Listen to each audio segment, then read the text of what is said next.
എല്ലാ വിദ്യാർത്ഥികൾക്കും ബോധിയുടെ online chemistry ക്ലാസ്സിലേക്ക് സ്വാഗതം. അപ്പോൾ നമ്മൾ മൂന്നാമത്തെ ചാപ്റ്ററാണ് പഠിച്ചുകൊണ്ടിരിക്കുന്നത്. മൂന്നാമത്തെ ചാപ്റ്ററിന്റെ രണ്ടാമത്തെ ക്ലാസ് ആണ് ഇന്ന് നടക്കാൻ പോകുന്നത്. അപ്പോൾ നമ്മുടെ ചാപ്റ്ററിന്റെ പേര് എന്തായിരുന്നു? Redox reactions and rate of chemical reaction. Redox പ്രവർത്തനങ്ങളും രാസപ്രവർത്തന വേഗവും. അപ്പോൾ ഈ ചാപ്റ്ററിൽ നമ്മൾ കഴിഞ്ഞ ക്ലാസ്സിൽ എന്തൊക്കെയാണ് പഠിച്ചത്? എല്ലാവരും നല്ല രീതിയിൽ പഠിച്ചു എന്ന് വിശ്വസിക്കുന്നു. അപ്പോൾ നമ്മൾ കഴിഞ്ഞ ക്ലാസ്സിൽ പഠിച്ചത് ആദ്യം ലാ ഓഫ് കൺസർവേഷൻ ഓഫ് മാസ് സംരക്ഷണ നിയമം പഠിച്ചു. അതിനുശേഷം ഇക്വേഷൻ ബാലൻസ് ചെയ്യാൻ സമവാക്യങ്ങളെ സമീകൃതമാക്കി. അതിനുശേഷം ഓക്സിഡേഷൻ എന്താണ്, റിഡക്ഷൻ എന്താണ് എന്നും പഠിച്ചു. ഓക്സിഡൈസിങ് ഏജന്റ്, റെഡ്യൂസിങ് ഏജന്റ് എന്താണെന്നും പഠിച്ചു. ഓക്സീകരണം എന്താണ്, നിരോക്സീകരണം എന്താണെന്നും പഠിച്ചു. ഓക്സികാരി, നിരോക്സികാരി എന്ന് പറയുന്നത് ആരൊക്കെയാണെന്ന് പഠിച്ചു. നമ്മൾ ഓരോ ഇക്വേഷനിലും അതെങ്ങനെ കണ്ടെത്താം, അതെങ്ങനെയാണ് കണ്ടെത്തുന്നതെന്നുള്ള ആ സ്റ്റെപ്സ്, ആ രീതിയും നമ്മൾ പഠിച്ചു. ഓക്കെ, ഇനി അടുത്തത് പഠിക്കാൻ പോകുന്നത് മറ്റൊരു ഏരിയയിലേക്കാണ്. അടുത്തത് ഓക്സിഡേഷൻ നമ്പർ. മലയാളത്തിലും ഓക്സിഡേഷൻ നമ്പർ എന്ന് തന്നെയാണ് പറയുന്നത്. അപ്പോൾ ഓക്സിഡേഷൻ നമ്പർ കൊണ്ട് ഉദ്ദേശിക്കുന്നത് എന്തെന്നാൽ oxidation number is the formal charge assigned by each atom in a molecule when they are considered to be in ionic bond or their bond is considered to be as ionic. അതായത് ഏതെങ്കിലും ഒരു തന്മാത്ര അയോണിക ബന്ധത്തിൽ ആണ് ഏർപ്പെട്ടിരിക്കുന്നത് എന്ന് കരുതപ്പെടുമ്പോൾ ഉണ്ടാകുന്ന ഓരോ ആറ്റങ്ങളിലും രൂപപ്പെട്ടു വരുന്ന ചാർജ്, ആ ചാർജിനെയാണ് എന്തെന്ന് പറയുന്നത്? ഓക്സിഡേഷൻ നമ്പർ എന്ന് പറയുന്നത്. അപ്പോൾ ഒരു എക്സാമ്പിൾ പറയുമ്പോൾ നിങ്ങൾക്കത് കൂടുതൽ മനസ്സിലാവും. ഇപ്പോൾ അയോണിക് ബോണ്ട്, സാധാരണ ഇത് നമ്മൾ അയോണിക് ബോണ്ടിലാണ് കണ്ടെത്തുന്നത്. അപ്പോൾ അയോണിക് ബോണ്ട് അല്ലാത്തതിന് നമ്മൾ എന്ത് ചെയ്യും? അയോണിക് ബോണ്ട് ആണെന്ന് കൺസിഡർ ചെയ്യുമെന്ന് പറഞ്ഞു. അതാണ് ആ ഡെഫിനിഷനിൽ അങ്ങനെ പറയുന്നത്. Considered as to be ionic ആണെന്ന് കരുതും. അപ്പോൾ അയോണിക്കിൽ മാത്രമല്ല ഇത് കണ്ടുപിടിക്കാൻ പറ്റുന്നത്, അയോണിക് ആണെന്ന് കരുതി ബാക്കിയുള്ളതിന് നമ്മൾ ചെയ്യാറുണ്ട്. അപ്പോൾ അയോണിക് ആണെങ്കിൽ എങ്ങനെയാണ് ഇത് വരുന്നതെന്ന് ഒരു എക്സാമ്പിൾ വെച്ച് പറയാം. അപ്പോൾ അയോണിക് ബോണ്ട് വെച്ച് ഫോം ചെയ്ത ഒരു മോളിക്യൂളാണ്, ഒരു തന്മാത്രയാണ് സോഡിയം ക്ലോറൈഡ്. നിങ്ങൾ കഴിഞ്ഞ ചാപ്റ്ററിലൊക്കെ പഠിച്ചതാണ് അത് എങ്ങനെയാണ് അയോണിക് ബോണ്ട് ഫോം ചെയ്തതെന്നൊക്കെ.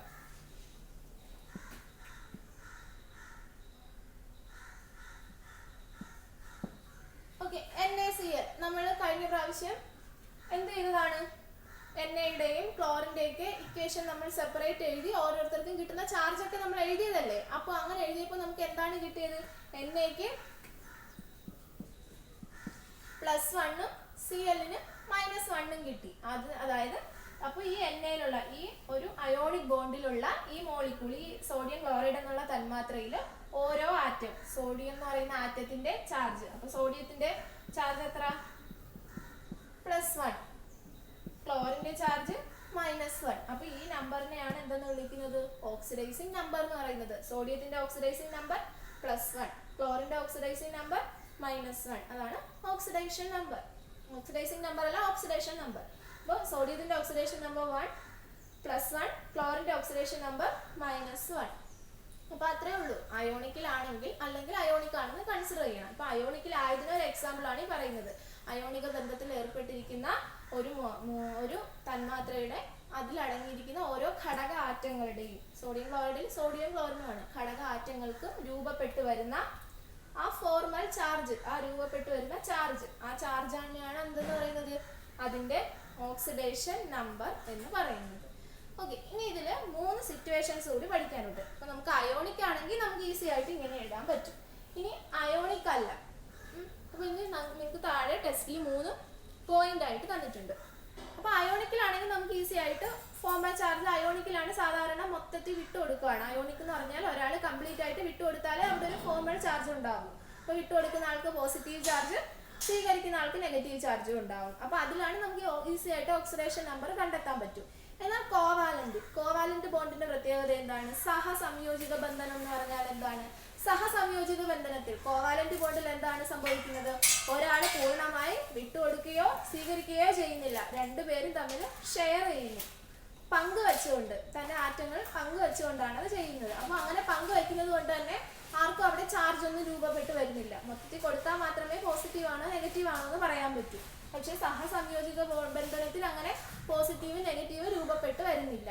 അതുകൊണ്ട് ഇവിടെ നമ്മൾ കൺസിഡറേഷൻ, നമ്മളിവിടെ അസ്യൂം ചെയ്യുകയാണ്. നമ്മളിവിടെ ഇതിനെ ഈ കോവാലന്റിലുള്ള കൺസിഡർ ചെയ്യുക. അതെങ്ങനെയാണ് കൺസിഡർ ചെയ്യുന്നത് ഒരു എക്സാമ്പിൾ വെച്ച് പറയാം. ഈ ഇക്വേഷൻ നോക്കിക്കേ. ഹൈഡ്രജനും ക്ലോറിനും ചേർന്ന് ഹൈഡ്രോക്ലോറിക് ആസിഡ് ഉണ്ടാവുന്നു. ഇതെന്ന് പറഞ്ഞാൽ നമുക്ക് നോക്കാം. ഈ ഹൈഡ്രജനും ക്ലോറിനും കൂടി ചേർന്നുണ്ടാവുന്ന ആ ഡോട്ട് ഡയഗ്രാം ഞാനൊന്ന് കാണിച്ചു തരാം. നിങ്ങളിത് പഠിച്ചിട്ടുള്ളതാണ്. ഹൈഡ്രജനിൽ എത്ര ഇലക്ട്രോൺ ഉണ്ട്? 2 ഇലക്ട്രോൺ ഉണ്ട്. ക്ലോറിനിൽ എത്ര ഇലക്ട്രോൺ ഉണ്ട്? ഔട്ടർ മോസ്റ്റ് ഷെല്ലിന്റെ കാര്യമാണ് പറയാനുള്ളത്. 7 ഇലക്ട്രോൺ ഉണ്ട്.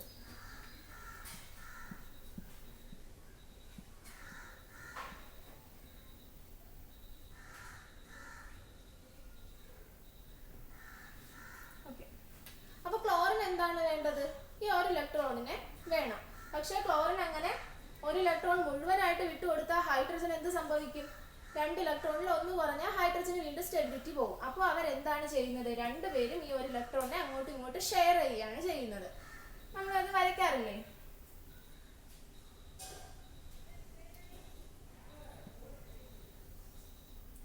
ഇങ്ങനെ വരയ്ക്കാറില്ലേ? അപ്പൊ ഇവിടെ എന്താണ് ചെയ്യുന്നത്? ആ ഷെയറിംഗ് ആണ്. ഒരാൾ ഹൈഡ്രജൻ കംപ്ലീറ്റ് ആയിട്ട് ക്ലോറിന് വിട്ടുകൊടുക്കുകയോ ക്ലോറിൻ കംപ്ലീറ്റ് ആയിട്ട് എടുക്കുകയോ ചെയ്യുന്നില്ല. അതുകൊണ്ട് ഇതിനെ കോവാലന്റ് സഹസംയോജിക ബന്ധനം എന്നാണ് പറയുന്നത്.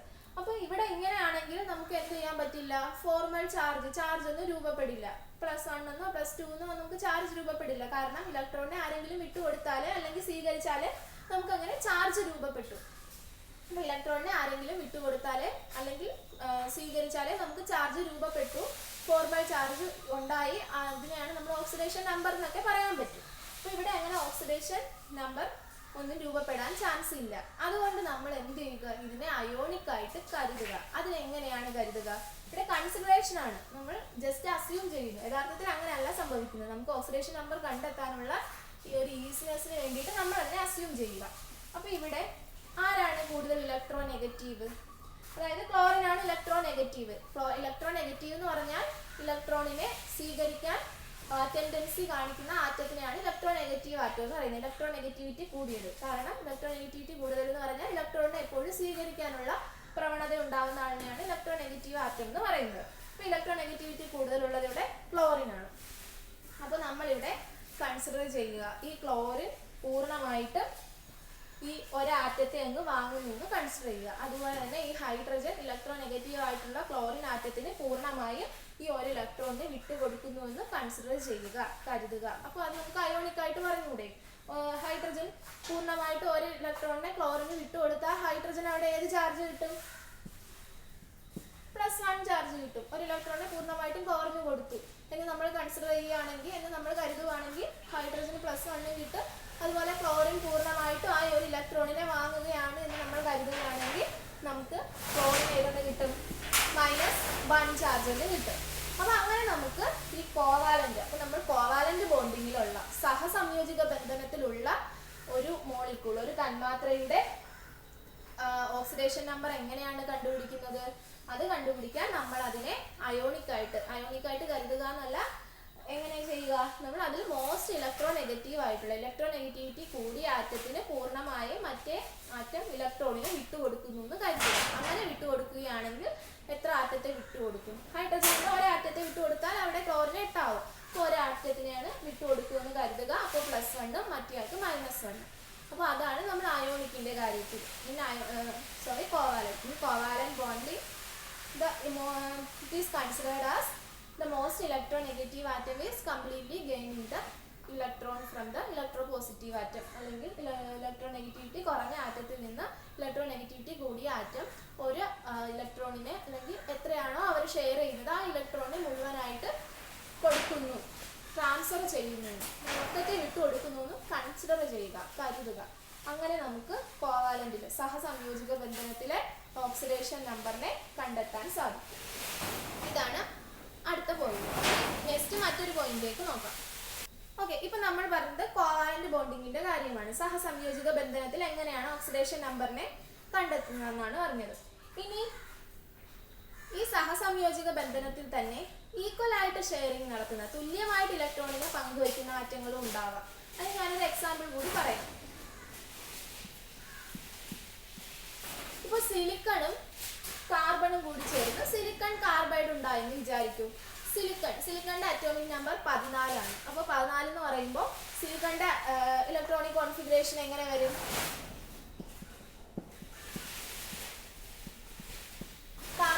2 8 4 എന്ന് വരും. കാർബൺ ആണെങ്കിൽ 6, അപ്പോൾ 2 4 എന്ന് വരും. അപ്പോൾ ഇവർക്ക് എന്ത് ചെയ്യാം? ഇവരുടെ തമ്മിലുള്ള ആ ഡയഗ്രാം വരച്ചാൽ എങ്ങനെയായിരിക്കും ഇരിക്കുക?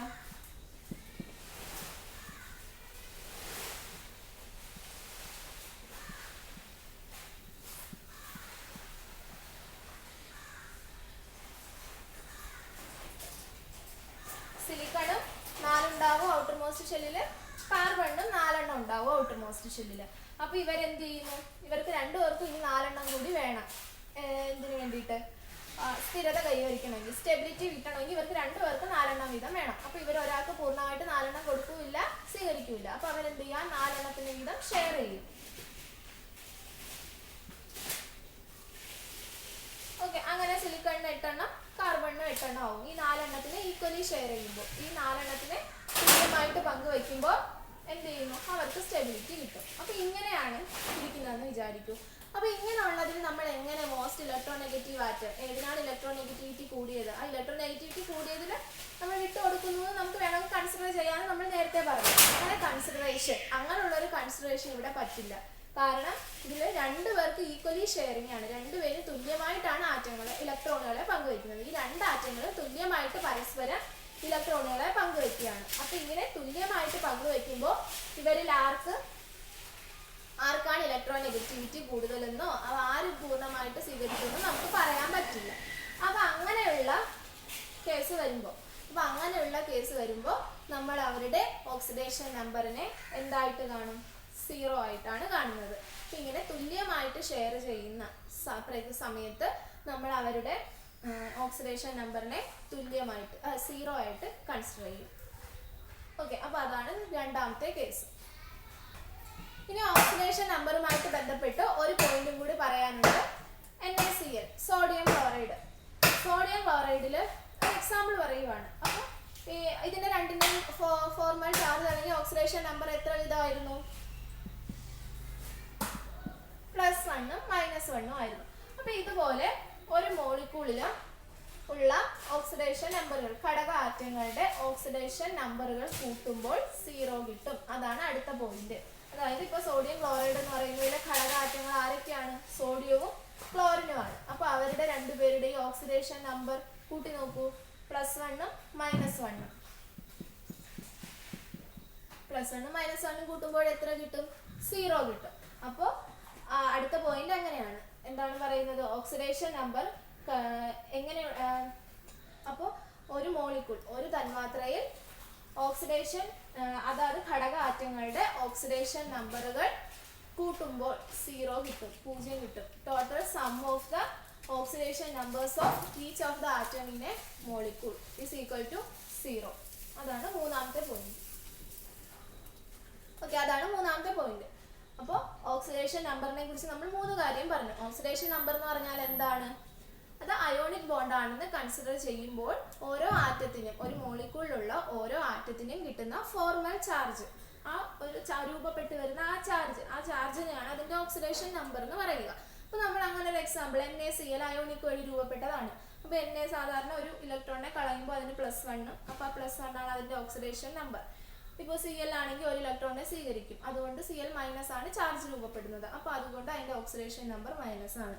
ഇനി ഇത് അയോണിക് അല്ലാത്തതിന് നമ്മൾ കോവാലന്റ് ആണെങ്കിൽ, സഹസംയോജിക ബന്ധനമാണെങ്കിൽ നമ്മൾ എന്ത് ചെയ്യും? അതിനെ കൂടി അയോണിക് ആയിട്ട് കൺസിഡർ ചെയ്യും. അതിനെ കൂടി അയോണികമാണെന്ന് നമ്മൾ കരുതും. അങ്ങനെ കരുതിയിട്ട് ഇലക്ട്രോനെഗറ്റിവിറ്റി കൂടിയ ആറ്റം പൂർണ്ണമായും മറ്റേ ആളുടെ കയ്യിൽ നിന്ന് ആ ഷെയർ ചെയ്തതിനെ പൂർണ്ണമായും ട്രാൻസ്ഫർ ചെയ്ത് വാങ്ങുന്നു, എല്ലാം ഏറ്റുവാങ്ങുന്നു എന്ന് കരുതുക. അങ്ങനെ ഏറ്റുവാങ്ങുന്നു എന്ന് കരുതുമ്പോൾ അതിന്റെ ചാർജ് എന്താവും? ഇപ്പൊ നമ്മൾ ഹൈഡ്രജനും ക്ലോറിനും സാധാരണ കോവാലന്റ് ബോണ്ടാണ് ഉണ്ടാവുന്നത്, സഹസംയോജിക ബന്ധനമാണ്. എന്നാൽ നമ്മൾ അതിനെ ഹൈഡ്രജൻ പൂർണ്ണമായും ക്ലോറിൻ ഒരു ഇലക്ട്രോൺ വിട്ടുകൊടുത്തു എന്ന് കരുതി. അങ്ങനെയാണെങ്കിൽ ഹൈഡ്രജന് +1 ചാർജ്, ക്ലോറിന് -1 ചാർജും കിട്ടും. അപ്പോൾ +1 ആണ് ഹൈഡ്രജന്റെ ഓക്സിഡേഷൻ നമ്പർ, ക്ലോറിന്റെ ഓക്സിഡേഷൻ നമ്പർ -1 ആണ്. ഇനി മറ്റൊരു പോയിന്റും കൂടി പറയാനുള്ളത്, ഒരു മോളിക്യൂൾ എടുക്കുമ്പോൾ ആ മോളിക്യൂളിലുള്ള ഓരോ ഘടക ആറ്റങ്ങളുടെയും ഓക്സിഡേഷൻ നമ്പറിന്റെ തുക 0 ആയിരിക്കും. Plus 1 Cl minus 1 plus 1 minus 1 കൂടെ കൂട്ടുമ്പോൾ 0 കിട്ടും. അതൊരു എക്സാമ്പിൾ ആണ്. ഇങ്ങനെ ഏതെടുത്താലും അതിൽ എത്ര ആറ്റംസ് ഉണ്ടെങ്കിലും ആ ആറ്റത്തിന്റെ എല്ലാത്തിന്റെയും കൂടെ ഓക്സിഡേഷൻ നമ്പർ കൂട്ടുമ്പോൾ അതിന് 0 എന്ന് കിട്ടും. അപ്പോൾ ഇത്രയാണ് ഓക്സിഡേഷൻ നമ്പറിനെ കുറിച്ച് പഠിക്കാനുള്ളത്. അപ്പോൾ ഓക്സിഡേഷൻ നമ്പർ എന്താണെന്ന് പഠിക്കുക, ഈ സിറ്റുവേഷൻസ് ഓരോ സാഹചര്യങ്ങളും പഠിക്കുക. ഓക്കെ, അപ്പോൾ അത്രയാണ് ഓക്സിഡേഷൻ നമ്പർ. ഓക്കെ, ഇനി നമ്മൾ നേരത്തെ എഴുതിയ ആ ഇക്വേഷൻ ഒന്നും കൂടി എഴുതുവാണ്. നമുക്ക് ഇതിൽ ഓക്സിഡേഷൻ നമ്പർ കൂടി ഇട്ട് കൊടുക്കാം. ഇപ്പോൾ നമ്മുടെ ഹൈഡ്രജൻ H2 ആയിട്ടിരിക്കുമ്പോൾ, ഫ്രീ ആയിട്ട് ഇൻഡിപെൻഡന്റ് ആയിട്ട് ഷെയറിങ്ങും ട്രാൻസ്ഫറും ഒന്നും ഇല്ലാതിരിക്കുമ്പോൾ ഉള്ള ഹൈഡ്രജൻ എന്ന് പറയുമ്പോൾ അതിന്റെ ചാർജ് എത്രയാണ്? ഒരു ബന്ധനത്തിലും ഏർപ്പെടാത്തപ്പോൾ ഉള്ള അതിന്റെ ചാർജ് 0 ആണ്. ക്ലോറിനും എന്ത് തന്നെയാണ്? 0 ആയിട്ടിരിക്കുകയാണ്. അപ്പോഴാണ് ഇവർ തമ്മിലുള്ള ബോണ്ടിങ്ങിൽ ഏർപ്പെട്ട് കോവാലന്റ് ബോണ്ടായി ഇലക്ട്രോണിനെയൊക്കെ ഷെയർ ചെയ്തു എന്ന് കൺസിഡർ ചെയ്ത് ഇലക്ട്രോണിനെ മുഴുവനും ട്രാൻസ്ഫർ ചെയ്തു എന്നൊക്കെ നമ്മൾ കൺസിഡർ ചെയ്തില്ലേ? അപ്പൊ അങ്ങനെ ആയപ്പോൾ നമുക്ക് ഹൈഡ്രജൻ എത്രയാണ് കിട്ടിയത്? +1 ചാർജ്, ക്ലോറിന് -1 ചാർജ്. അതൊക്കെ എങ്ങനെയാണെന്ന് നമ്മൾ നേരത്തെ പറഞ്ഞില്ലേ? ഒരു ഇലക്ട്രോണിനെ പൂർണ്ണമായിട്ട് ട്രാൻസ്ഫർ ചെയ്യുന്നു എന്ന് നമ്മൾ കൺസിഡർ ചെയ്തു. അതുപോലെ ക്ലോറിൻ ഒരു ഇലക്ട്രോണിനെ പൂർണ്ണമായിട്ട് ഗെയിൻ ചെയ്തു നമ്മൾ കൺസിഡർ ചെയ്തു. അപ്പൊ അങ്ങനെയാണ് അതിന് +1 -1 കിട്ടിയെന്ന് നമ്മൾ നേരത്തെ പറഞ്ഞു. ഓക്കെ, അപ്പൊ ഇവിടെ നോക്കിക്കേ, ഹൈഡ്രജന്റെ ഓക്സിഡേഷൻ നമ്പർ 0 ആയിരുന്നു. ഈ 0 എന്ന് പറയുന്ന ഹൈഡ്രജന്റെ ഓക്സിഡേഷൻ നമ്പർ അത് ഹൈഡ്രോക്ലോറിക് ആസിഡ് ആയപ്പോൾ എന്താണ് സംഭവിച്ചത്? 0 അവിടെ +1 ആയിട്ട് മാറിയിരിക്കുകയാണ്. അല്ലെങ്കിൽ നമുക്ക് എന്ത് പറയാം? കുറഞ്ഞ ഓക്സിഡേഷൻ നമ്പറിൽ നിന്നും ഹൈഡ്രജന്റെ ഓക്സിഡേഷൻ നമ്പർ കൂടി. Oxidation number of hydrogen increases. 0 നിന്ന് +1 അല്ലേ ഹയസ്റ്റ്. അപ്പോൾ 0യിൽ നിന്നും ഹൈഡ്രജനിലേക്ക് വന്നപ്പോൾ ഹൈഡ്രജനിലെ ഓക്സിഡേഷൻ നമ്പർ 0യിൽ നിന്നും +1 എന്ന് പറയുമ്പോൾ ഓക്സിഡേഷൻ നമ്പർ ഇൻക്രീസ് ചെയ്തു. അപ്പോൾ ഇനി നമ്മൾ ഇവിടെ ഓക്സീകരണത്തിന് നമ്മളിവിടെ മറ്റൊരു ഡെഫിനിഷൻ പറയാൻ പോവുകയാണ്. ഇതുപോലെ ഓക്സിഡേഷൻ നമ്പർ ഇൻക്രീസ് ചെയ്യുന്ന പ്രോസസ്സിനെ നമുക്ക് എന്തെന്ന് വിളിക്കാം? ഓക്സിഡേഷൻ എന്ന് വിളിക്കാം. അപ്പൊ ഇതിൽ നിന്ന് നമുക്ക് ഈസി ആയിട്ട് പറഞ്ഞൂടെ, ഇവിടെ ആർക്കാണ് ഓക്സീകരണം സംഭവിച്ചത്? ഹൈഡ്രജൻ ആണ്. കാരണം എന്താണ്? ഹൈഡ്രജൻ ആണ് ഇവിടെ ഓക്സിഡേഷൻ നമ്പർ കൂടിയത്. അപ്പൊ ഓക്സിഡേഷന്റെ നമ്മൾ ആദ്യം പഠിച്ച ഡെഫിനിഷൻ എന്തായിരുന്നു? ഇലക്ട്രോണിനെ വിട്ടുകൊടുക്കുന്നു, അതായിരുന്നു ഓക്സീകരണം. അപ്പൊ ഇപ്പൊ പഠിച്ച മറ്റൊരു ഡെഫിനിഷൻ ആണ് ഓക്സിഡേഷൻ നമ്പർ കൂടുന്നു. ആ പ്രക്രിയയെ നമ്മൾ എന്തെന്ന് പറയും? ഓക്സീകരണം എന്ന് പറയും. അപ്പൊ ഇവിടെ ഹൈഡ്രജൻ ആണ് ഓക്സിഡേഷൻ സംഭവിച്ചത്. ഇനി ക്ലോറിൻ നോക്കിക്കേ, ക്ലോറിന്റെ ചാർജ് 0 ആയിരുന്നു, അത് -1 ആയിട്ട് കുറഞ്ഞു. 0യിൽ നിന്ന് -1 ആവുന്ന പറയാം, അത് കുറയുകയാണ്. നെഗറ്റീവ് നമ്പേഴ്സിലോട്ട് പോകാന്ന് പറഞ്ഞാൽ അത് കുറയുകയാണ്. അപ്പൊ 0യിൽ നിന്ന് -1 ആയിട്ട് ഡിക്രീസ് ചെയ്തു. അപ്പോൾ ഡിക്രീസ് ചെയ്യുന്ന ഓക്സിഡേഷൻ നമ്പർ ഡിക്രീസ് ചെയ്യുന്ന പ്രോസസ്സിനെ വിളിക്കുന്ന പേരാണ് റിഡക്ഷൻ. ഓക്സിഡേഷൻ നമ്പർ കുറയുന്ന പ്രക്രിയയെ വിളിക്കുന്ന പേരാണ് നിരോക്സീകരണം. അപ്പൊ ഇവിടെ നിരോക്സീകരണം സംഭവിച്ചത് ക്ലോറിൻ ആണെന്ന് നമുക്ക് ഈസി ആയിട്ട് പറയാം. അപ്പൊ നമ്മൾ കഴിഞ്ഞ ദിവസം പഠിച്ചത് ഓർക്കുന്നില്ലേ? മഗ്നീഷ്യത്തിന്റെ ഒക്കെ എക്സാമ്പിൾ വെച്ച്. അപ്പൊ ആ മഗ്നീഷ്യത്തിന്റെ ഒക്കെ നമ്മൾ അങ്ങനെ എഴുതാതെ നമുക്ക് ഓക്സിഡേഷൻ നമ്പർ വെച്ച് Mg2+ ആവുന്നു. അതുകൊണ്ട് അവിടെ ചാർജ് കൂടി, 0 2+ ആയി. അതുകൊണ്ട് അത് ഓക്സിഡേഷൻ നമ്പർ കൂടിയത് കൊണ്ട് മഗ്നീഷ്യത്തിന് ഓക്സിഡേഷൻ സംഭവിച്ചു എന്ന് നമുക്ക് പറയാം. ക്ലോറിന് റിഡക്ഷൻ സംഭവിച്ചു എന്ന് നമുക്ക് പറയാം. അപ്പൊ ഈ രണ്ട് ഡെഫിനിഷനും അന്ന് പഠിച്ചതും പഠിക്കുക, ഈ രീതിയും പഠിക്കുക. ഓക്സിഡേഷൻ നമ്പർ വെച്ചിട്ടുള്ളതും പഠിക്കുക. അപ്പോൾ ഓക്സിഡേഷൻ നമ്പർ കൂടുന്നത് ഓക്സീകരണം, ഓക്സിഡേഷൻ നമ്പർ കുറയുന്നത് നിരോക്സീകരണം. അപ്പോൾ ആ ഒരു എക്സാമ്പിൾ ആണ് എഴുതിയിരിക്കുന്നത്. ഓക്കെ, ഒരു കാര്യം കൂടെ പറയാം. അപ്പോൾ ഓക്സിഡേഷൻ നമ്പർ കൂടിയതിന് ഓക്സിഡേഷൻ സംഭവിച്ചു, അങ്ങനെയാണെങ്കിൽ അതായിരിക്കും റെഡ്യൂസിങ് ഏജന്റ്. ഓക്സിഡേഷൻ സംഭവിക്കുന്ന ആളിനെ വിളിക്കുന്ന പേരാണ് റെഡ്യൂസിങ് ഏജന്റ്, നിരോക്സികാരി. അപ്പോൾ ഇവിടെ നിരോക്സികാരി ഹൈഡ്രജൻ ആണ്.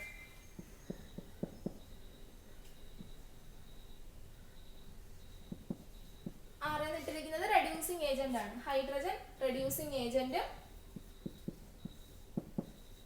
Chlorine oxidising agent.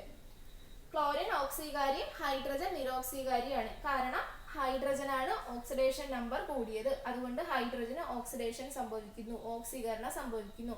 ഓക്സീകരണം സംഭവിക്കുന്ന ആളിനെ വിളിക്കുന്ന പേര് റെഡ്യൂസിങ് ഏജന്റ് എന്നാണ്, നിരോക്സീകാരി എന്നാണ്. അതുപോലെ ക്ലോറിൻ അവിടെ ഓക്സിഡേഷൻ നമ്പർ കുറയുന്നു. ഓക്സിഡേഷൻ നമ്പർ കുറയുന്നു എന്ന് പറഞ്ഞാൽ അതിനെ റിഡക്ഷൻ, നിരോക്സീകരണം എന്നാണ് പറയുന്നത്. അത് സംഭവിക്കുന്ന ആളിന്റെ പേര് ഓക്സിഡൈസിങ് ഏജന്റ് എന്നാണ്. ക്ലോറിൻ അതുകൊണ്ട് ഓക്സിഡൈസിങ് ഏജന്റ് ആണ്, ഓക്സീകാരിയാണ്. ഓക്കെ, ഇനി നമുക്ക് വേറൊരു എക്സാമ്പിൾ നോക്കാം. അടുത്തൊരു ഇക്വേഷൻ ആണ് C+O2 gives CO2. കാർബണും ഓക്സിജനും കൂടി ചേർന്ന് കാർബൺ ഡയോക്സൈഡ് ആവുന്നു. അങ്ങനെ ആവുമ്പോൾ കാർബണിന്റെ ഫസ്റ്റ് ഇലക്ട്രോൺ അല്ലെങ്കിൽ ഇലക്ട്രോൺ കോൺഫിഗറേഷൻ എന്താണ്? 2 4. അതുപോലെ ഓക്സിജന്റെ എത്രയാണ്?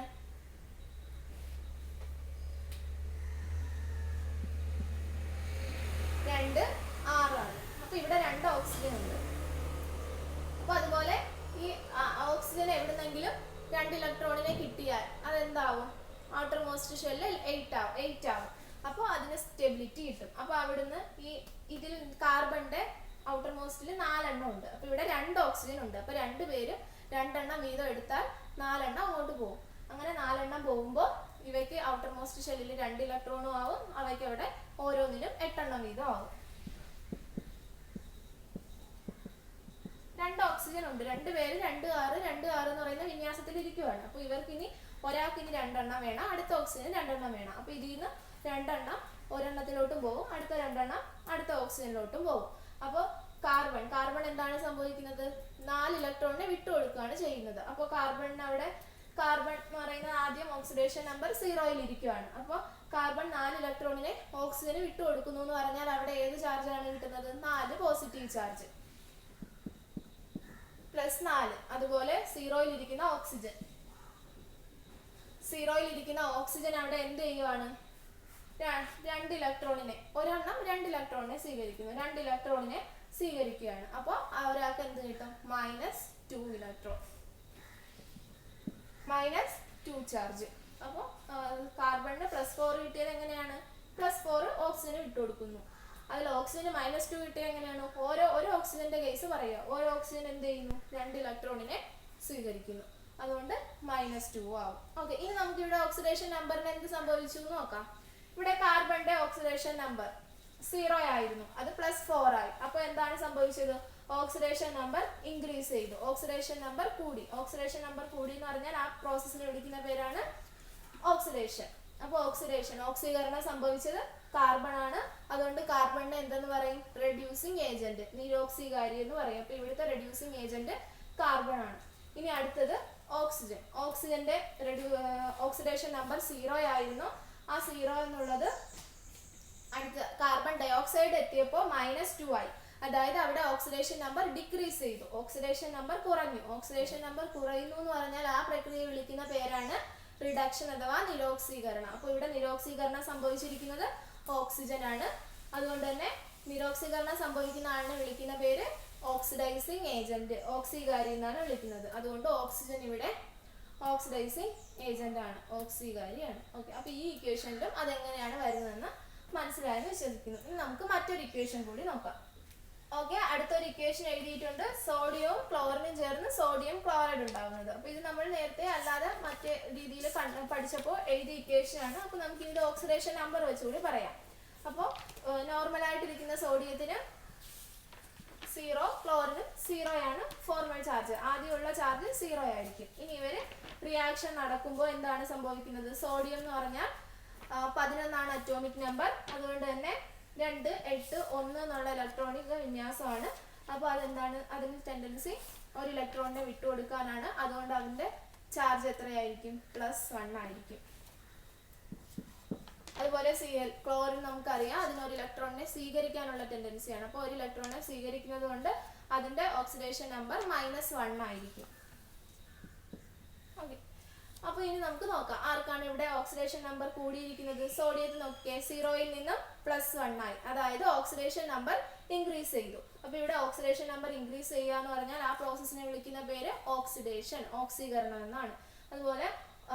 അതുകൊണ്ട് അതിനെ നമുക്ക് റെഡ്യൂസിങ് ഏജന്റ്, നിരോക്സീകാരി എന്ന് വിളിക്കാം. അപ്പോൾ ഇവിടെ സോഡിയം ആണ് നിരോക്സീകാരി, ഓക്സിഡേഷൻ ആണ് സോഡിയത്തിന് സംഭവിച്ചിരിക്കുന്നത്. ഇനി ക്ലോറിൻ നോക്കൂ, 0 നിന്നും -1 ആയി.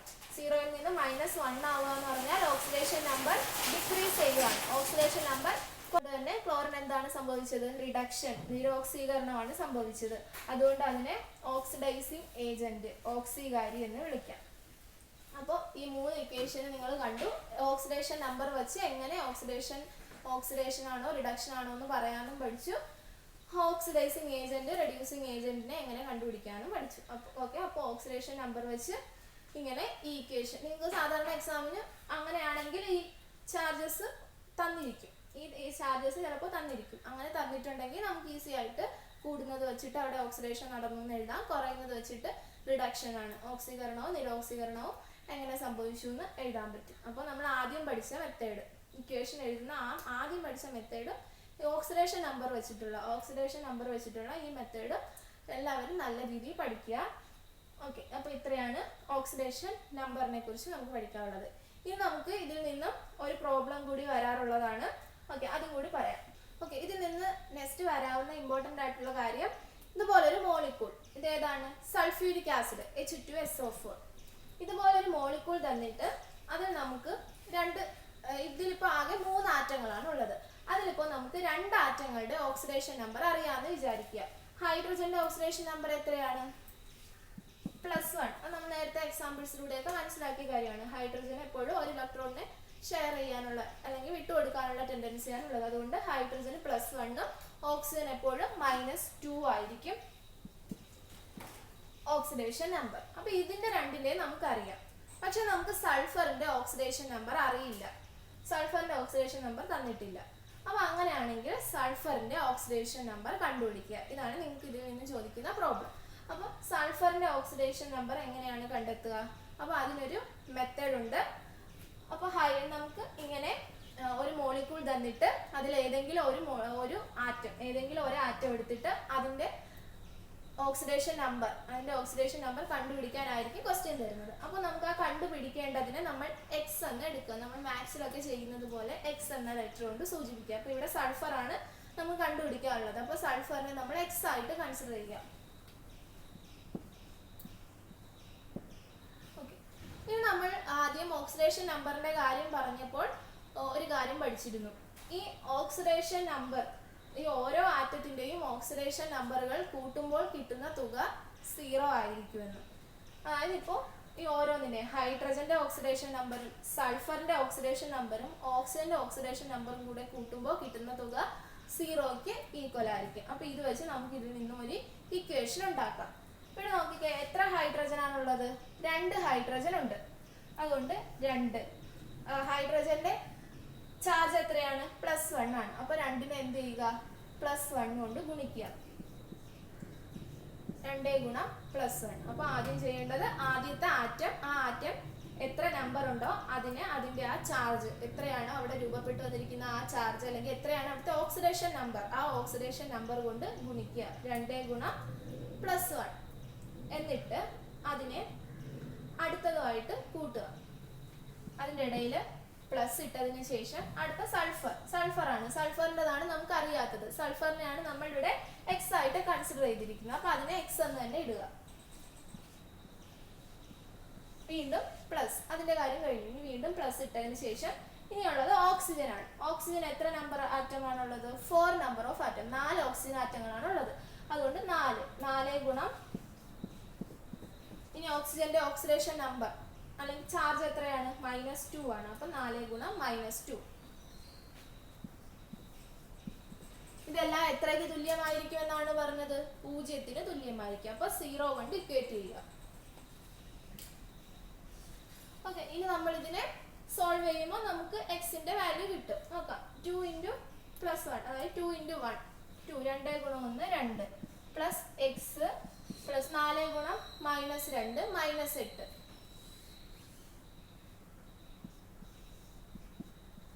അത് ഏതിന് തുല്യമാണ്? 0ക്ക് തുല്യമാണ്. ഇനി 2 - 8 എന്ന് പറഞ്ഞാൽ -6. x - 6 = 0. ഇവിടെ നിന്നും -6നെ അപ്പുറത്ത് കൊണ്ടുപോയാൽ x = +6. അപ്പോൾ ഈ +6 ആണ് എക്സിന്റെ. എക്സ് എന്ന് പറഞ്ഞാൽ ആരാണ്? സൾഫർ. സൾഫറിന്റെ ചാർജ് അല്ലെങ്കിൽ സൾഫറിന്റെ ഓക്സിഡേഷൻ നമ്പർ എന്ന് പറയുന്നത് +6 ആണ്. ഇതെങ്ങനെയാണ് കണ്ടുപിടിക്കുന്നതെന്ന് മനസ്സിലായില്ലേ? ഇപ്പോൾ നമുക്ക് ഇതുപോലൊരു മോളിക്യൂൾ തന്നിട്ട് അതിൽ ഏതെങ്കിലും ഒരു എലമെന്റിൻ്റെത് കണ്ടുപിടിക്കാൻ തന്നേക്കും. അപ്പോൾ അതിനെ നമ്മൾ ആദ്യം എക്സ് ആയിട്ട് കൺസിഡർ ചെയ്യുക. അതിനുശേഷം എന്ത് ചെയ്യുക? ആ ഓരോന്നിൻ്റെയും ഓക്സിഡേഷൻ നമ്പർ തമ്മിൽ കൂട്ടണം. കൂട്ടുമ്പോൾ എന്തൊക്കെ ശ്രദ്ധിക്കണം? ചിലത് എണ്ണത്തിൽ കൂടുതലുണ്ടാവും. അപ്പോൾ ഹൈഡ്രജൻ ഇപ്പോൾ 2 ആണെങ്കിൽ ആ 2നെ മേളിലുള്ള ചാർജ് കൊണ്ട് ഗുണിക്കുക. 2 × +1. എന്നിട്ട് അതിൻ്റെ ഇടയിൽ പ്ലസ് ഇടുക. ആ എലമെന്റിന്റെ കാര്യം കഴിഞ്ഞു. ആ എലമെന്റ് കഴിയുമ്പോൾ അവിടെ പ്ലസ് ഇടുക. ഇനി അടുത്ത സൾഫർ ആണ്. സൾഫറിൻ്റെതാണ് നമുക്ക് കണ്ടുപിടിക്കാനുള്ളത്. അപ്പോൾ അവിടെ എക്സ് ഇടുക. അതിനുശേഷം ഓക്സിജൻ, അപ്പോൾ അതിൻ്റെ ഇടയിലും പ്ലസ് ഇടുക. അതിനുശേഷം ഓക്സിജൻ വരുമ്പോൾ ഓക്സിജൻ 4ആണുള്ളത്. അപ്പോൾ ആ 4 ഗുണം മുകളിലുള്ള ചാർജ് -2 ആണ്. -2 കൊണ്ട് ഗുണിക്കുക. ഇതെല്ലാം എന്ന് പറയുന്നത് 0ക്ക് തുല്യമായിരിക്കും. അപ്പോൾ സമത്തിൻ്റെ അപ്പുറം 0 ഇടുക. എന്നിട്ട് ഇത് ഓരോന്നായിട്ട് സോൾവ് ചെയ്യുക. 2 × +1 2 പ്ലസ് ആ പ്ലസ് അതുപോലെ എഴുതിയിട്ട് എക്സ് ഇട്ടു. ഇനി 4 ഗുണം -2 എന്ന് പറഞ്ഞാൽ -8 ആയിരിക്കും, ഈക്വൽ ടു 0, 0ന് തുല്യം. അപ്പോൾ -8 2 എന്ന് പറഞ്ഞാൽ ആൻസർ എത്രയാണ്? -6 ആണ്. അപ്പോൾ x - 6 = 0, x = +6. അങ്ങനെ നമുക്ക് സൾഫറിൻ്റെ ഓക്സിഡേഷൻ നമ്പർ കണ്ടുപിടിച്ചു. ഇനി നിങ്ങൾക്ക് ഇതുപോലെ വേറെ ഏത് തന്നാലും കണ്ടുപിടിക്കാൻ അറിഞ്ഞിരിക്കണം. ഓക്കെ, ഇനി നമുക്ക് വേറൊരു എക്സാമ്പിൾ ചെയ്യാം. ഓക്കെ, അടുത്തൊരു മോളിക്യൂളാണ് KMnO4. KMnO4 എന്ന് പറയുമ്പോൾ പൊട്ടാസ്യം പെർമാംഗനേറ്റ്. ഇതിൽ ഏതൊക്കെ എലമെന്റ്സ് ആണുള്ളത്? ഏതൊക്കെ ആറ്റം ആണുള്ളത്? K എന്ന് പറയുമ്പോൾ പൊട്ടാസ്യം, Mn എന്ന് പറഞ്ഞാൽ മാംഗനീസ്, O എന്ന് പറയുമ്പോൾ ഓക്സിജൻ. അപ്പോൾ ഇനി ഇതിൽ നമുക്ക് ക്വസ്റ്റ്യൻ മാംഗനീസിന്റെ ഓക്സിഡേഷൻ നമ്പർ കണ്ടുപിടിക്കാനാണ്. ഇതിൽ പൊട്ടാസ്യത്തിന്റെയും ഓക്സിജന്റെയും ഓക്സിഡേഷൻ നമ്പർ നമുക്ക് തന്നിരിക്കും, അല്ലെങ്കിൽ നമുക്ക് അറിയാം. അപ്പോൾ മാംഗനീസിന്റെ ഓക്സിഡേഷൻ നമ്പർ കണ്ടെത്തുക എന്നാണ് നിങ്ങൾക്ക് ടെസ്റ്റിലുള്ള ക്വസ്റ്റ്യൻ. അപ്പോൾ പൊട്ടാസ്യത്തിന്റെ ഓക്സിഡേഷൻ നമ്പർ എന്ന് പറയുന്നത് +1 ആണ്. ഓക്സിഡേഷൻ നമ്പർ അല്ലെങ്കിൽ ഓക്സിഡേഷൻ സ്റ്റേറ്റ് എന്ന് പറയും. ഓക്സിഡേഷൻ സ്റ്റേറ്റ് എന്ന് പറഞ്ഞാൽ +1 ആണ്. അതായത് പൊട്ടാസ്യത്തിന്റെ ആറ്റോമിക് നമ്പർ എത്രയായിരുന്നു? 19 ആണ്. അപ്പോൾ 19 എന്ന് പറയുമ്പോൾ ഇങ്ങനെയായിരിക്കും ഇലക്ട്രോണിക് കോൺഫിഗറേഷൻ വരുന്നത്. 2881 2 8 8 1 ഇങ്ങനെയായിരിക്കും വരുന്നത്. അപ്പോൾ ഇതിൽ ഈ 1നെ എപ്പോഴും വിട്ടുകൊടുക്കാനുള്ള ടെൻഡൻസി ആയിരിക്കും പൊട്ടാസ്യത്തിനുള്ളത്. അതുകൊണ്ടാണ് +1 വന്നിരിക്കുന്നത്. പിന്നെ ഓക്സിജന്റെ നമുക്കറിയാം 2 6 എന്നുള്ളതാണ്. അപ്പോൾ 6ന്റെ കൂടെ 2ഉം കൂടെ കിട്ടിയാൽ അതിന് 8 ആവും. അപ്പോൾ സ്റ്റെബിലിറ്റി കിട്ടും. അതുകൊണ്ട് ഓക്സിജന്റെ എപ്പോഴും -2 ആയിരിക്കും. ഇനി നമുക്ക് അറിഞ്ഞുകൂടാത്തത് മാംഗനീസിൻ്റെതാണ്. അപ്പോൾ അതിനെ നമ്മൾ എന്തായിട്ട് കൺസിഡർ ചെയ്യുക? എക്സ് ആയിട്ട് എടുക്കുക. അപ്പോൾ മാംഗനീസിനെ നമ്മൾ എക്സ് ആയിട്ട് എടുത്തു. ഓക്കെ, നമുക്കിനി നേരത്തെ പോലെ ചെയ്യാം. അപ്പോൾ K ഇവിടെ എത്രയാണുള്ളത്? 1 ആണ്. അതുകൊണ്ട് 1 × 1 1 × +1. ഇനി നമ്മൾ എന്ത് ചെയ്യുക? പ്ലസ് ഇടുക. അടുത്ത എലമെന്റ് ആവുമ്പോൾ പ്ലസ് ഇടുക. പ്ലസ് ഇട്ടതിന് ശേഷം മാംഗനീസിൻ്റെത് അറിയില്ല, അപ്പോൾ അതിന് എക്സ് കൊടുക്കുക. ഇനി വീണ്ടും പ്ലസ് ഇട്ടതിന് ശേഷം ഓക്സിജൻ. ഓക്സിജന്റെ ആറ്റങ്ങളുടെ എണ്ണം 4 ആണ്. 4 × -2 ഇത് ഈക്വൽ ടു 0. ഇതെല്ലാം കൂടെ ആഡ് ചെയ്യുന്നത് 0ക്ക് ഈക്വൽ ആയിരിക്കുമെന്ന് നമ്മൾ പറഞ്ഞില്ലേ. അപ്പോൾ 1 × +1 എന്ന് പറഞ്ഞാൽ എത്ര തന്നെയാണ്? 1 + x + 4 × -2 എന്ന് പറഞ്ഞാൽ -8 = 0. അപ്പോൾ ഇനി x 1 - 8 ആണ്. 1 - 8 എന്ന് പറയുമ്പോൾ -7 എന്ന് കിട്ടും. അപ്പോൾ x -7 = 0. അപ്പോൾ x +7.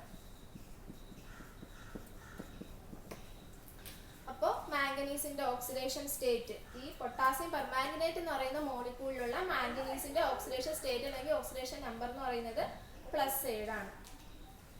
ഓക്കെ, അപ്പോൾ ഇനി ഇതുപോലെ ഏത് ഒരു മോളിക്യൂൾ തന്നാലും അതിലെ ഓക്സിഡേഷൻ നമ്പർ കണ്ടുപിടിക്കാൻ പഠിച്ചിരിക്കുക. ഇനി ഇതുപോലെ നമുക്ക് വേറെ Mn2O3.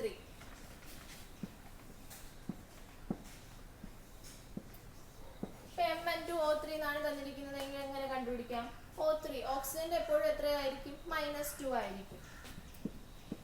മാംഗനീസ് എന്നൊക്കെ പറഞ്ഞാൽ അത് നമുക്ക് ഡി ബ്ലോക്ക് എലമെന്റ് എന്നൊക്കെ പറയും. അത് വേറൊരു സെക്ഷനാണ്, ട്രാൻസിഷൻ എലമെന്റ്സിൽ വരുന്നതാണ്. അപ്പോൾ മാംഗനീസ് എന്നൊക്കെ പറയുമ്പോൾ ഇവയെന്ന് പറയുന്നത് എപ്പോഴും ഇങ്ങനെ ഒരേ ഓക്സിഡേഷൻ സ്റ്റേറ്റ് കാണിക്കാറില്ല. ഇവരിങ്ങനെ വേരിയസ് ഓക്സിഡേഷൻ സ്റ്റേറ്റ് കാണിക്കും. അതുകൊണ്ടാണ് പൊട്ടാസ്യം പെർമാംഗനേറ്റിൽ ഇതിന് -7 കിട്ടി മാംഗനീസിന്. പക്ഷെ ഇതിൽ വരുമ്പോൾ അത് മാറോ ഇല്ലെന്ന് നമുക്ക് നോക്കാം. അപ്പോൾ ഇങ്ങനെ മാറിക്കൊണ്ടിരിക്കുന്നത് കൊണ്ടാണ് നമ്മൾ ഓരോ ആറ്റത്തിലും ഇങ്ങനെ ഓരോ മോളിക്യൂൾ വരുമ്പോഴും മറ്റുള്ള തന്മാത്രകൾ വരുമ്പോഴും ഇങ്ങനെ മാംഗനീസിൻ്റെത് നമുക്ക് കണ്ടുപിടിക്കേണ്ടി വരുന്നത്. കാരണം മാംഗനീസ് പല പല ഓക്സിഡേഷൻ സ്റ്റേറ്റുകൾ കാണിക്കുന്ന ഒരു എലമെന്റിന് ഉദാഹരണമാണ്. അപ്പോൾ മാംഗനീസ് ഇതിൽ എത്രയാണ് ഓക്സിഡേഷൻ സ്റ്റേറ്റ് കാണിക്കുന്നതെന്ന് നോക്കാം. മാംഗനീസിന്റെ എക്സ് ആയിട്ട് എടുക്കുക. ഇവിടെ എക്സ് എത്ര എക്സ് ഉണ്ട്? 2x ഉണ്ട്. 2 ഇൻറ്റു എക്സ്. അപ്പോൾ 2x plus 3 into -2 equal to 0. 2x 3 into -2 എത്രയാണ്? -6. 2x - 6 equal to 0. 2x equal to 6. x equal to 6/2 which is equal to plus 3. 3ക്ക് തുല്യമാണ്. അപ്പോൾ ഇവിടെ ഇതിനകത്ത് മാംഗനീസിന്റെ ഓക്സിഡേഷൻ സ്റ്റേറ്റ് എത്രയാണ്? +3. അപ്പോൾ മാക്സും കൂടെ അറിഞ്ഞിരുന്നാലേ ഈ പ്രോബ്ലം ചെയ്യാൻ പറ്റും. അപ്പോൾ എല്ലാവരും ഇങ്ങനെ ഓരോന്നിൻ്റെ ടെസ്റ്റിൽ വേറെ എക്സാമ്പിൾസ് ഒക്കെ ഈ മാംഗനീസിന്റെ തന്നെ വേറെയൊക്കെ കുറേ തന്നിട്ടുണ്ട്. അപ്പോൾ എല്ലാം നിങ്ങൾ ചെയ്ത് നോക്കുക. അപ്പോൾ ഇങ്ങനെയാണ് ഓരോന്നിൻ്റെയും ഓക്സിഡേഷൻ സ്റ്റേറ്റ് കണ്ടുപിടിക്കുന്ന രീതി ഇതാണ്. അപ്പോൾ ഇത് എക്സാമിന് എന്തായാലും ഏതെങ്കിലും ഒരു മോളിക്യൂൾ തന്നിട്ട് അതിലുള്ള ഏതെങ്കിലും ഒരു എലമെന്റിന്റെ ഓക്സിഡേഷൻ നമ്പർ കണ്ടുപിടിക്കാൻ നിങ്ങൾക്ക് സാധാരണ ചോദിക്കാറുണ്ട്. അപ്പോൾ ഇത് കണ്ടുപിടിക്കാൻ എല്ലാവരും പഠിക്കുക. അപ്പോൾ കൂടുതൽ എക്സാമ്പിൾസ് നിങ്ങൾ ചെയ്ത് നോക്കുക. ഒരു എക്സാമ്പിൾ കൂടി ഞാൻ ലാസ്റ്റ് ആയിട്ട് ചെയ്യാം. അപ്പോൾ അതോടുകൂടി നമുക്ക് നിർത്താം. ഓക്കെ, അടുത്തൊരു എക്സാമ്പിൾ ആണ് HNO3. HNO3 എന്ന് പറയുമ്പോൾ നൈട്രിക് ആസിഡ്. നൈട്രിക് ആസിഡിൽ ഹൈഡ്രജൻ ഉണ്ട്, നൈട്രജൻ ഉണ്ട്, ഓക്സിജൻ ഉണ്ട്. ഇനി നമുക്ക് നൈട്രജന്റെ കണ്ടുപിടിക്കാം. ഹൈഡ്രജന്റെ നമുക്കറിയാം +1, ഓക്സിജന്റെ -2. ഓക്കെ, ഇനി നമുക്ക് ഇക്വേറ്റ് ചെയ്യാം. H1 ഉള്ളത് കൊണ്ട് 1 പ്ലസ് നൈട്രജന്റെ നമുക്ക് x ആയിട്ട് എടുക്കാം പ്ലസ് ഓക്സിജന്റെ 3 into -2 which is equal to 0. ഇനി നമുക്ക് ഓരോന്നായിട്ട് സോൾവ് ചെയ്യാം.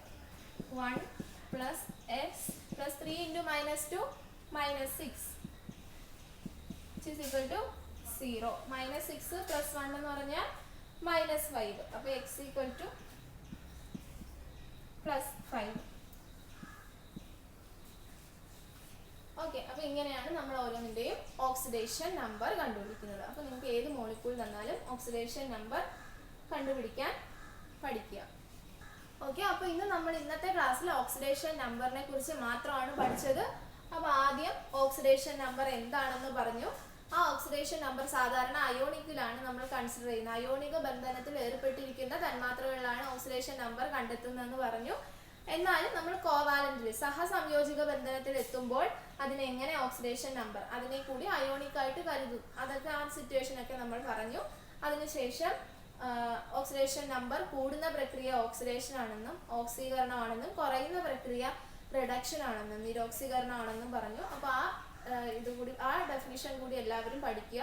അതിനുശേഷം ഇക്വേഷൻ തന്നിരുന്നാൽ ആർക്കാണ് ഓക്സിഡേഷൻ നമ്പർ കൂടുന്നത് കുറയുന്നതെന്ന് നോക്കി ഓക്സിഡേഷൻ സംഭവിച്ചത് ആർക്കാണ്, റിഡക്ഷൻ സംഭവിച്ചത് ആർക്കാണ്, ഓക്സീകരണം സംഭവിച്ചത് ആർക്കാണ്, നിരോക്സീകരണം സംഭവിച്ചത് ആർക്കാണ് എന്നൊക്കെ കണ്ടുപിടിക്കാൻ നിങ്ങൾ പഠിക്കുക. അപ്പോൾ ഓക്സിഡേഷൻ റിഡക്ഷൻ കണ്ടുപിടിക്കുന്നതോടൊപ്പം ആരാണ് ഓക്സിഡൈസിങ് ഏജന്റ് ആരാണ് റെഡ്യൂസിങ് ഏജന്റ് എന്നുകൂടി പറയണം. അപ്പോൾ എപ്പോഴും നിങ്ങൾ മനസ്സിലാക്കേണ്ടത് ഓക്സിഡേഷൻ സംഭവിക്കുന്നത് റെഡ്യൂസിങ് ഏജന്റിനാണ്, അത് ഓപ്പോസിറ്റ് ആണ്. ഓക്സിഡേഷൻ സംഭവിക്കുന്നത് റെഡ്യൂസിങ് ഏജന്റിനാണ്, ഓക്സീകരണം സംഭവിക്കുന്നത് നിരോക്സീകാരിക്കാണ്, അതുപോലെ നിരോക്സീകരണം സംഭവിക്കുന്നത് ഓക്സീകാരിക്കാണ്, ഓക്സിഡൈസിങ് ഏജന്റിനാണ്. ഓക്കെ, അത് പഠിക്കുക. ഇനി അതിനുശേഷം നമ്മൾ കുറേ ഇക്വേഷൻസ് ഇങ്ങനെ ഓക്സിഡേഷൻ നമ്പറിൽ കൂടുന്നതും കുറയുന്നതും ഒക്കെ നോക്കിയിട്ട് ഓക്സിഡേഷൻ ആർക്കാണ് റിഡക്ഷൻ ആർക്കാണെന്നൊക്കെ നോക്കി അതിനുശേഷം നമുക്ക് ഏതെങ്കിലും ഒരു മോളിക്യൂൾ തന്നിട്ട് അതിലേതെങ്കിലും ഒരു എലമെന്റിന്റെ ഓക്സിഡേഷൻ നമ്പർ അറിയില്ല എങ്കിൽ എങ്ങനെയാണ് അത് കണ്ടുപിടിക്കുന്നതെന്ന് നമ്മൾ ഇക്വേഷൻ എഴുതി ചെയ്തു. അപ്പോൾ ഇത്രയാണ് നമ്മൾ ഇന്നത്തെ ക്ലാസ്സിൽ പഠിച്ചത്. അപ്പോൾ ഇന്നത്തെ ഈ ക്ലാസ് ഓക്സിഡേഷൻ നമ്പറിനെ കുറിച്ച് എല്ലാവർക്കും മനസ്സിലായെന്ന് വിശ്വസിക്കുന്നു. അപ്പോൾ എന്തെങ്കിലും ഡൗട്ട് ഉള്ളവർ ചോദിക്കുക. ടെക്സ്റ്റ് ബുക്കിൽ മോറായിട്ട് കൂടുതൽ തന്നിരിക്കുന്ന എക്സാമ്പിൾസ് നിങ്ങൾ ചെയ്ത് നോക്കണം. ടെക്സ്റ്റ് ബുക്കിൽ കൂടുതൽ തന്നിരിക്കുന്ന എക്സാമ്പിൾസ് എല്ലാവരും ചെയ്ത് നോക്കിയിട്ട് എന്തെങ്കിലും ഡൗട്ട് ഉള്ളവർ ചോദിക്കുക. ഓക്കെ, അപ്പോൾ ഇന്നത്തെ ഈ ക്ലാസ് ഇത്രയും നേരം കേട്ടിരുന്ന എല്ലാവർക്കും ശ്രദ്ധിച്ച എല്ലാവർക്കും എൻ്റെ നന്ദി അറിയിക്കുന്നു. Thanks for all.